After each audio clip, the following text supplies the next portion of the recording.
Uno recordará la polémica que se generó respecto a lo que es la asistencia perfecta, los gremios, cómo, digamos, pusieron los puntos en las IES al gobierno de la provincia en esta situación y se buscaba un poco ir abriendo el abanico como para que, bueno, este beneficio para aquellos que no faltan, se pueda extender a otras situaciones. Y bueno, en ese marco, el gobierno de la provincia de Santa Fe hizo lugar y abrió este juego a partir de este año con respecto a las escuelas secundarias y que tenían que ver con preceptores y demás. Pero hay una faltante ahí que bueno, se ha detectado y que se presentó un proyecto de ley porque bueno, se les pide que se quite la asistencia perfecta a las docentes con licencia por maternidad. El proyecto fue presentado por la diputada del Frente Renovador 100% santafesino, Verónica Porceli Barograf, quien tengo en línea. ¿Cómo estás, Verónica? Daniel te saluda. Buen día. Hola, ¿cómo te va? ¿Me escuchan? Te escucho perfectamente, Verónica. A ver, ¿cómo surge o cuál es el gen de este proyecto? Bien, a ver, cuando se propone el bono por asistencia perfecta para los docentes, el espíritu que el ministerio trató de inculcar o de manejar era el tema de la presencia de la docente, de la maestra o de la docente frente al aula, ¿no? Exigía un poco esto, quizás por algunos abusos que hubo, por supuesto mala gestión, a lo mejor también no se evaluó, no se miró, hubo mucho digamos, de multifactores por los cuales había un abuso de licencias. Entonces el gobierno decidió poner este bono para que hubiera más presencia, pero resulta que caímos todos en la volteada, justos y pecadores, digamos, como se diría, porque hay licencias que en realidad son una asistencia perfecta, si me permitís la metáfora, ¿no? Esa licencia tiene que ver con la maternidad. Los 3 meses que otorga la ley de contrato de trabajo, que le permite a la mujer disponer de esos 3 meses, que puede tomarse algún mes antes y los meses posteriores para estar disponible para su bebé, para crear ese vínculo, ese contacto tan necesario para que el niño se desarrolle emocionalmente, afectivamente, incluso cognitivamente, Sí. intelectualmente. Bueno, esa licencia entra dentro de las ausencias, o sea, está considerado inasistencia. Y yo creo que si el argumento serio, leal, correcto, era que era importante que la maestra estuviera en contacto con sus alumnos, que no tuvieran a lo mejor reiterados reemplazantes, que ella que los conoce, que los cuida, que el conocimiento tiene que ver con lo emocional y afectivo, que es importante ese vínculo maestra-alumno. ¿Cuánto más deberíamos entender que esa maestra madre tiene que estar los primeros meses con su hijo para forjar un mejor alumno? Por eso pido que el ministerio revea no suspender el bono de asistencia perfecta a las docentes que piden licencia por maternidad. Claro, recordemos que la licencia por maternidad es paga, pero acá habría un plus que también vendría muy bien en estos tiempos que corren, que no nos Sí, alcanza.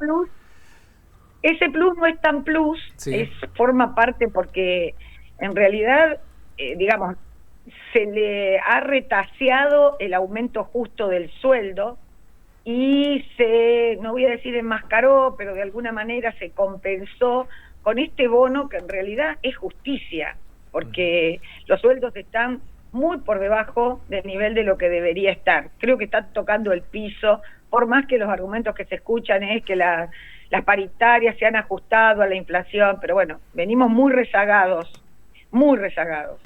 Y ese bono ya forma parte de ese sueldo que lo necesita y que un docente justamente lo recibe. Ahora, si está condicionado, una cosa es una licencia, no sé, porque está por ahí engripada y a lo mejor si te tomás, como hacemos las mamás también, ¿no? Si te tomás una medicación podés seguir adelante. Entiendo que hubo licencias por, no sé, porque la tía de la tía estaba enferma y entonces se tomaron licencias, lo tengo así graficado, pero en este caso en la maternidad hay algunas otras que también son licencias que habría que rever, ¿no? Una enfermedad como el cáncer, un tratamiento para el cáncer, los duelos, el duelo de una mamá, el duelo de un papá, el duelo de un hijo. El tema del Pero cuidado de un familiar determinado, una madre o un padre, y un pedido de licencia por un determinado tiempo, también podría serlo, si uno empieza a ver. Sí, lo que pasa es que yo lo que quise remitir es que si el bono era por asistencia al alumno, asistencia perfecta para que esos niños tengan a la maestra, de alguna manera esta base que sienta la mamá con la teoría del apego, con ese vínculo, ese olor, esa piel que toca con esa otra piel, ese contacto, genera esta asistencia perfecta para ese alumno que en 4 años va a ir a la escuela. No sé si se entiende, no porque va a estar, sino porque lo ayuda a ser mejor alumno. Digo, para seguir la lógica del ministerio, porque en realidad, como vos decís, hay licencias que deberían contemplarse. Y si hubo abuso, alguien tiene que corregir eso y poner o medir o evaluar dónde estuvieron los abusos, ¿no? Pero las licencias obviamente son necesarias. A ver, no me cabe ninguna duda que esto va a generar un diálogo a favor o en contra. A mí me parece que tiene todas las chances de que esto sea a favor. ¿Cómo va a seguir ahora el derrotero de esto que presentás vos? ¿Y qué posibilidad le ves a que se pueda cristalizar? Mira, yo no lo quiero presentar como una oposición. Me interesa que el ministerio lo piense. El derrotero como proyecto de ley tiene un largo camino, porque pasa por varias comisiones, y nosotros ahora con la cuestión de la Asamblea Constituyente, la reforma de la Constitución, tenemos unos periodos ahí medios prolongados para volver a reunirnos.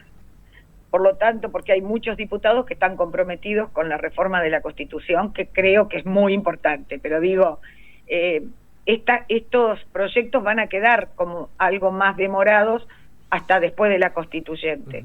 Igualmente yo creo que el diálogo está abierto y a mí me interesa incluso ir en persona al ministerio y charlarlo, pero no para que salga mi proyecto, sino para que podamos adecuar esto que está bueno en el espíritu, que es el hecho de que los maestros estén más en contacto con los chicos, que la maestra sea presencia importante dentro del aula, no se exagere de tal punto que se pierda de vista ese espíritu, que yo insisto, la madre es madre y maestra, educadora, y ayuda mucho en esos primeros meses a formar la autoestima del niño, el desarrollo psicosocial, los mejores vínculos. ¿Esto abre la puerta a que pidas una charla con Goiti, con el ministro de Educación, por este tema? Sí, de hecho, alguna vez lo cruzo y algunas cosas la hemos charlado. No digo que me haga caso, pero bueno, al menos a lo mejor uno tira una pista para que alguien lo piense, lo revea. ¿Vos te acordás que cuando empezó el bono de la asistencia perfecta era primero para las escuelas públicas o de gestión pública y no para las de gestión privada? Y la verdad que era una discriminación que no tiene sentido, porque si todo es educación pública, una de gestión privada, bueno, al cabo de 3 meses se incluyó las de gestión privada. Acá me parece que si alguien lo dice y lo argumenta, yo lo fundamento en el proyecto, a lo mejor se puede pensar y se puede rever, o se puede darnos cuenta. Y además, ¿sabes qué? También es discriminatorio con respecto al sexo, porque nadie puede suplirnos en esa tarea. Y el varón va a cobrar bono por paternidad.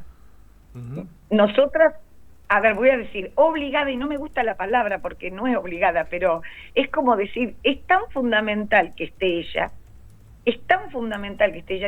y mira, te digo más, lo pienso por el niño, porque para el niño es más vital que para ella, pero es tan importante, así como cuando pensamos que la maestra esté delante de los alumnos es tan vital para el alumno, acá es lo mismo. Estoy pensando en los niños, estoy pensando en las generaciones que vienen, Estoy pensando en esto, hay una frase que la uso mucho para todo el transcurrir de la etapa del niño y del adolescente. Hoy tenemos niños huérfanos de padres vivos. Verónica, me gustaría tomarte un ratito y hablar de dos temas que no tienen que ver con el proyecto. Uno, que se planteó acá con Cyprus, con el gremio de Cyprus, en donde el titular de Cyprus Rosario nos manifestaba que la caída de la matrícula en la Facultad de Medicina de Rosario era netamente o tenía un condimento gigantesco respecto a que lo que gana un médico no satisface para que el alumno estudie medicina. Y yo se lo planteaba como que, a ver, yo estudié periodismo, lo mío era vocacional, y sabemos que los periodistas no tenemos digamos, al menos que hagamos una autogestión, en prensa, digamos, los sueldos nunca fueron muy buenos.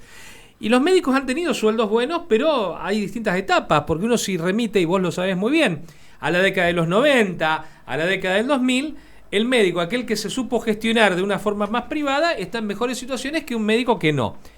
La pregunta es, vos como docente, universitaria, médica, de la facultad... Médica.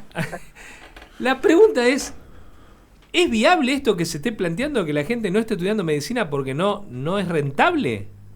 ¿O es a mí me cuesta creer este punto? Y digamos, son cuestiones de... a ver cómo se dice ahora, ¿no? No pasa solo en medicina. Hoy las carreras universitarias largas no son elegidas. La eligen muy pocos y son aquellos que, como decís, no les importa la cuestión dineraria, les importa cumplir su sueño de ser. Claro. Esto que lo lleva como una llama encendida en el corazón y dice, quiero esto, contra viento y marea. Y lo notás mucho en el alumnado, el chico que estudia porque sabe lo que quiere, de aquel que estudia o porque lo obligaron, o porque da estatus, o porque los amigos lo hicieron, o porque está condicionado que culturalmente o tradicionalmente se cree que son carreras que te van a dar dinero. En realidad te digo que las carreras más cortas son las que están dando dinero ahora, y no una carrera como la de medicina que tiene como 10 años, 6 de cursado y 4 de especialidad. Pero noto que esta falta de escuchar el sueño o de descubrir el deseo, la vocación, es un problema de época. Lo ves en muchos chicos, no sabes cómo motivarlos, cómo entusiasmarlos. Mira, el otro día escuché del rector, casualidad estuve en una charla que él daba por una apertura del día de el día universitario de la accesibilidad, y ahí estaba Bartolacci y comentó una frase que me pegó tanto. Dice que para hacer un barco no se necesita buscar madera o una vela o un remo, ¿no? Sino suscitar el deseo de mar. Claro. Y lo que nos está faltando es poder despertar en los jóvenes hoy ese deseo de lo que hagan, lo hagan por vocación, por misión, por voluntad, por sueño, y no porque todos van para allá y entonces vamos todos para allá. Yo lo de la matrícula de medicina, te diría que somos un montón, todavía somos un montón. Nosotros tenemos un ingreso irrestricto y tenemos muchos alumnos extranjeros, tenemos muchos alumnos del interior, de Santa Fe, incluso de otras provincias. No sé si es tan textual, lo que sí, que hay más desgano, sí, hay más desgano, sí, hay como esto de estudiar por obligación. Bueno, y ahí está el otro de los puntos que te quería preguntar, porque lo voy a atar a cómo llegan los chicos a la universidad. Muchas veces, desde hace muchos años, la universidad viene advirtiendo que la preparación que lo va arrojando la escuela secundaria no es la óptima, y más precisamente en la comprensión de texto, porque los chicos no leen. Hoy nos encontramos, o este año nos encontramos con los resultados de una evaluación que se hizo a chicos de segundo grado. Y digo, fue nuestra provincia, más allá de los colores políticos, fue nuestra provincia la que determinó ese 75%, que no solamente quedó en la provincia de Santa Fe, porque esto retumbó, hizo un eco a nivel nacional, lo que Santa Fe un poco empezó a mirar. A ver, ¿cuál es un poco la percepción vos como docente de Alma? No, y como docente universitaria, es tremendo. Y vos sabés que yo los miro con compasión, no los culpo del grado de ignorancia. Vuelvo a repetirte, tenés chicos que por su propio espíritu, por su propia motivación, o tal vez por la familia, en algunos casos por la escuela, pero a veces yo pregunto de qué colegio secundario vienen, porque me gusta saber de qué ámbito vienen, no porque haga ninguna diferencia, sino porque me interesa conocer la vida de ellos. Nosotros en medicina, en la Universidad Nacional de Rosario, los docentes tutores acompañamos todo el año a los alumnos. No es que vienen solo a un teórico o a una clase, ¿no? Nosotros tenemos un sistema donde los acompañamos. Y entonces yo pregunto, y no tiene que ir con el nivel escolar, si la escuela es periférica, si la escuela es pública, si la escuela es privada, no hay grandes diferencias, y vienen con yo te diría, no, es casi paupérrima el nivel de comprensión, de estudio, de hábito sobre todo, de cuántas horas me puedo poner a estudiar. Mucha disipación, ¿no? Está el celular, la computadora, la música, el gozo. Entonces estudian con la mente en varios estratos. Sí me preocupa mucho. Y te vuelvo a repetir, yo no los culpo, pero te podría dar ejemplos que a mí me han sorprendido. Palabras en el examen que no saben qué quiere decir. No palabras médicas, del lenguaje cotidiano. Te podría dar un ejemplo. A ver, precede. ¿Cómo? Precede. ¿Está antes o después? Precede. Una cosa que precede. Mirá vos, uno nunca... ¿Está antes o después? ¿Está antes o después? Preceder. Es que lo que acontece, ¿está antes o después? ¿Y qué te dicen? Que está después. Que está después. Y no le digo, no, porque me dicen, antecede es antes, precede es después. Bueno. Y no uno, Sí. Y ya llevamos 2 años con la misma palabra en el examen y vuelven a preguntarte. Y algunos han puesto mal la respuesta porque entendieron que precede es posterior. Una palabra que puede ser más difícil, no es del vocabulario común. Morigerar. Morigerar, atenuar, morigerar. Me preguntan si tiene que ver con el lenguaje médico, si quiere decir algo de medicina. No, se utiliza en medicina, es muy mal, pero en todas las áreas, no solamente en medicina. Por eso te digo, no es un vocabulario. Y vuelvo a repetirte, no los culpo. Digo, y eso uno que dice, digamos, la lectura me parece que es fundamental ahí, porque, digamos, el vocabulario lo enriquecemos ahí, no hay en otra forma. Porque con el hablar no enriquecemos el vocabulario, en función de que siempre nos movemos en el mismo círculo y eso no te despierta a esa situación de enriquecimiento.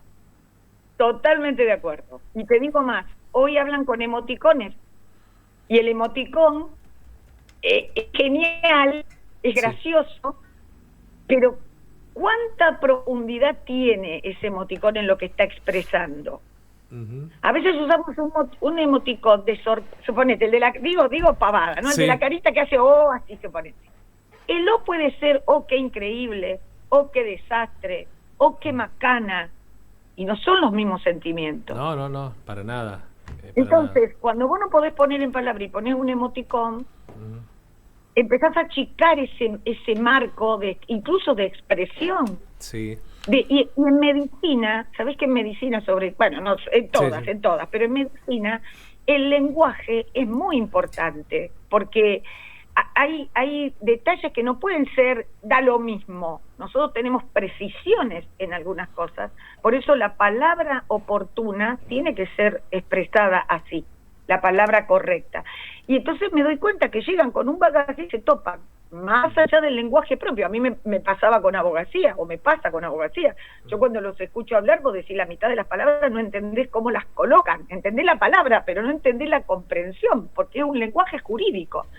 Pero yo no estoy hablando del lenguaje médico o científico. Sí, sí. Te estoy hablando de lo cotidiano. Es esto que vos decís. O sea, los chicos al no leer, al tener...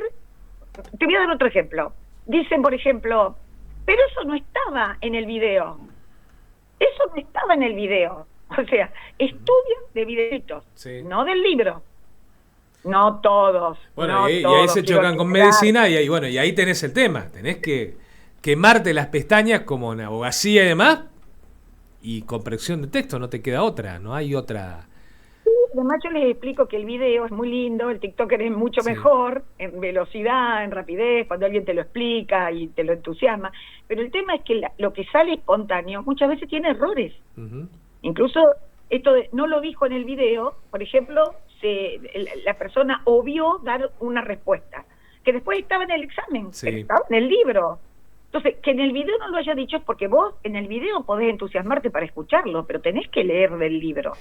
Lo digo en medicina como lo digo en las otras carreras, ¿eh? No quiero argumentar, y vuelvo a repetir, tenés un grupo de alumnos que son brillantes, pero son así mismos brillantes porque tienen disciplina, porque tienen entusiasmo, porque privilegian el estudio a veces a otras actividades.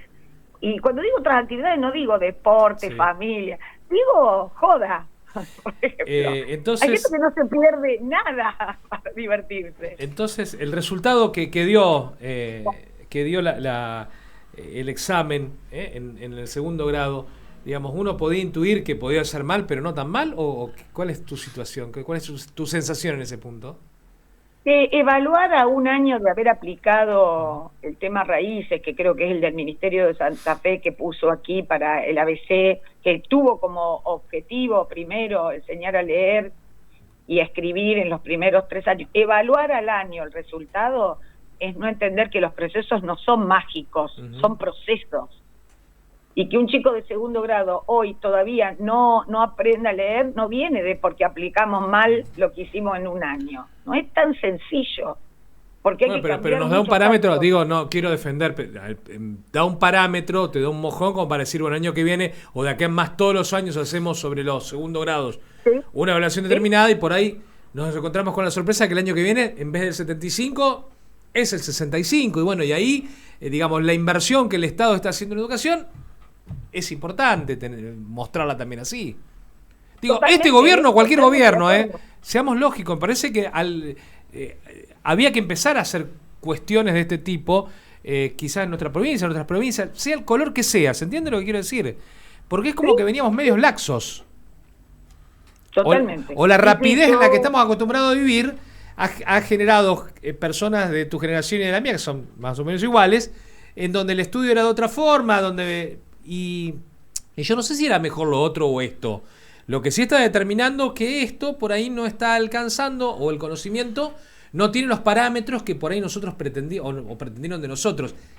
Pero es subjetiva también esta apreciación, porque por allí la dinámica determina de que los conocimientos se focalicen solamente en lo que el chico quiere estudiar, ¿se entiende?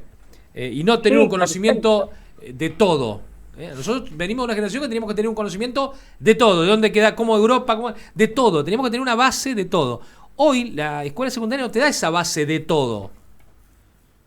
Sí, me encanta lo que me decís, porque es real. Antes, el papá que decía, hay que leer el diario. Claro.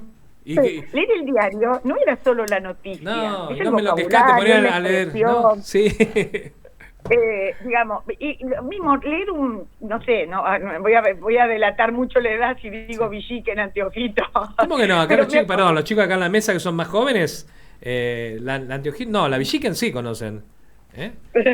No pregunten por la duda, pero me acuerdo incluso revistas cómicas, digamos, sí, o Zenón Pereira, Patulucito, por lo menos tenías esto de la lectura y de la comprensión de lo que sucede. Novelas, teníamos la obligación de leer un libro, no hace mucho, pero sí ya hace unos años que eso se dejó de hacer. la obligación de la lectura, de una lectura de un libro completo con interpretación Sí. y todo, a nivel secundario, tal vez a nivel primario también sí. había que insistir. Bueno, digo, comparto contigo que es importante tener una base de dónde estamos para saber si el año que viene mejoramos. No cabe duda que la evaluación es parte del proceso y ayuda a mejorar. Verónica, nos hemos extendido, podemos seguir charlando, pero a ver, me parecía que estaba el momento justo como para, y estamos en viernes, podemos extendernos un poquitito más allá de tu proyecto y tener este rato de charla. Yo te quiero agradecer este ratito y bueno, seguramente seguiremos charlando más adelante de otros temas. Sí, te dejo solo la idea de que familia es la que puede entusiasmar.